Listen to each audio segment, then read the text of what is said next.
Hi, friend. If you've been feeling stuck or uninspired in your 9 to 5 lately, why don't you come on this walk with me and I'll tell you how I've been able to stay steady and secure even when it feels like my 9 to 5 is crushing me. We were all sold this idea that your purpose is tied into your job or your career, but that's not always the case. Often, when people find that they don't feel fulfilled in their job or their career, they end up quitting after severe spirals of burnout. The thing is, though, that your purpose doesn't necessarily have to be aligned with your job or your career.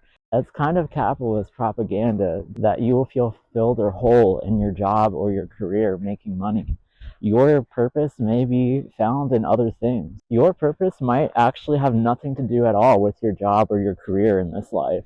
Your purpose might be found in other aspects of your life, like the community work you do, your family, your art or your creativity or your different projects.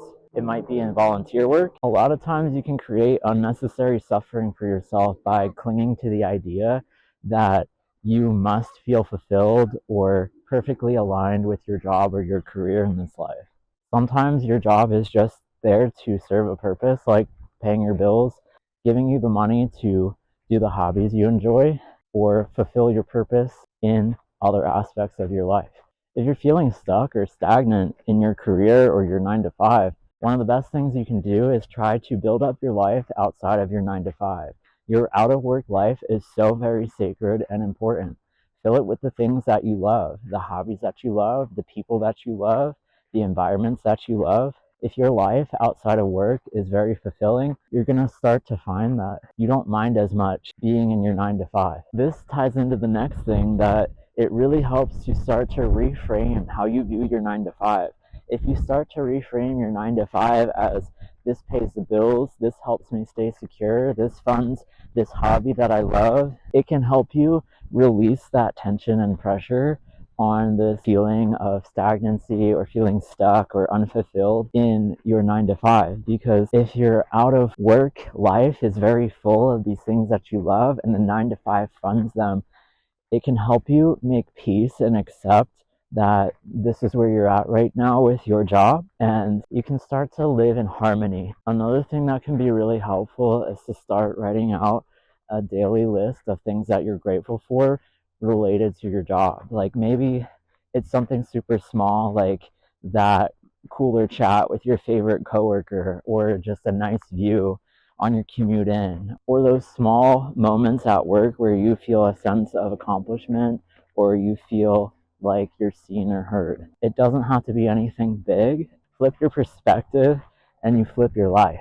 If you're really feeling like your 9 to 5 is not for you and that you want to pivot into something else, the best thing you can do to keep yourself steady and stable during this pivot is to make a start or make some more progress on that passion project or whatever your pivot is. Because while still staying in that 9 to 5 to keep your financial security and help your nervous system stay stable, secure, and regulated, the last thing you want to do is to quit randomly and have no safety net, because then you'll start creating from a place of insecurity and fight or flight, which will actually keep you stuck in this cycle that you're trying to break.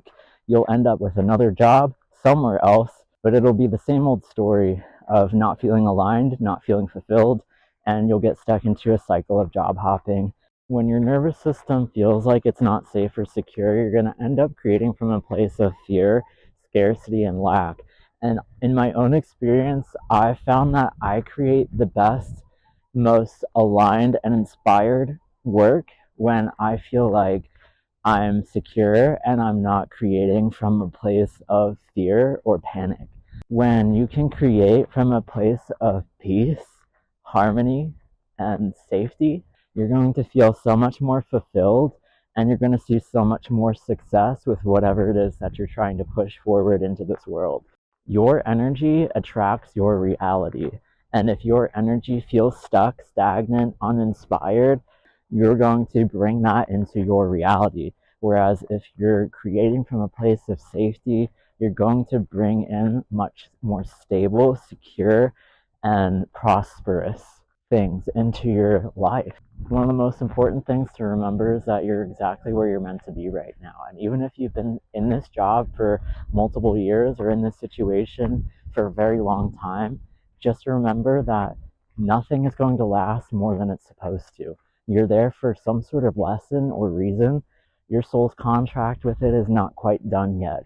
And that's okay. There's actually a kind of peace with accepting that this is where you're meant to be right now, and surrendering into the moment and surrendering into what might the situation be trying to teach you. Know that it's okay to not make any big major decisions right now and quit your job. It probably feels really uncomfortable and scary to stay in one place for a while, but I'm here with you, and I'm here to tell you that it's okay to put down some sort of roots. And it's not forever. Everything is temporary, including this. The only constant in life is that everything is changing and everything is temporary. Even if it feels like you've been stuck in this energy or stuck in this job for a very long time, something will change. Either the situation will change where you'll pivot to a different job or career or environment, or you will change and your perspective and your emotions surrounding the situation will change.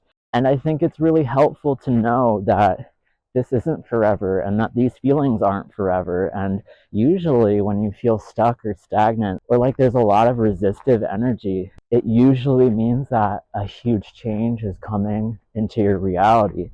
And I think that's really exciting. And I'm really excited to see how things unfold for you. Make sure you're taking time to be kind and gentle to yourself, especially during this time where you're sorting through all these different feelings and energy and trying to figure out what fills your cup and what will help you feel more alive and energized in life. Be so kind and so gentle to yourself, because this is really difficult to sort through. It's not easy, and nobody gave us a handbook on how to deal with this stuff, especially when it looks like on paper that you've made it.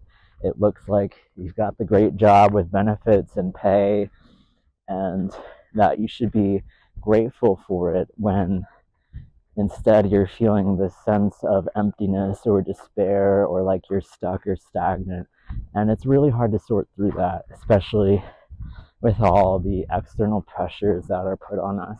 There's no rush to make any decisions. There's no rush to make any major changes or moves. Just kind of release and let go and surrender into what life wants for you, because you won't miss it. What's for you won't miss you. And even if it takes you a little bit longer because you took the slower path, it doesn't really matter. Those opportunities will always circle back. They'll just keep circling around until it's your time. So there's no rush, there's no pressure. Just go with it. My friend, I just want you to know, if no one has told you lately, that I'm so, so proud of you. You've been making such huge progress in your life. You've been doing all the right things. Don't let this one period of your life or these temporary feelings define you or make you spiral or question whether you're on the right path. I'm telling you right now, you're doing all the right things. You're on the right path. And you've got some big things coming into your life really soon. I've always found that when I feel these weird resistances and these weird energies of being stuck, that a major life change comes in really soon after. So I can't wait to see what that is for you. And I just want to say thank you for taking the time, the space, and the energy to come on this walk with me. And I'll see you in the next one. Peace and love.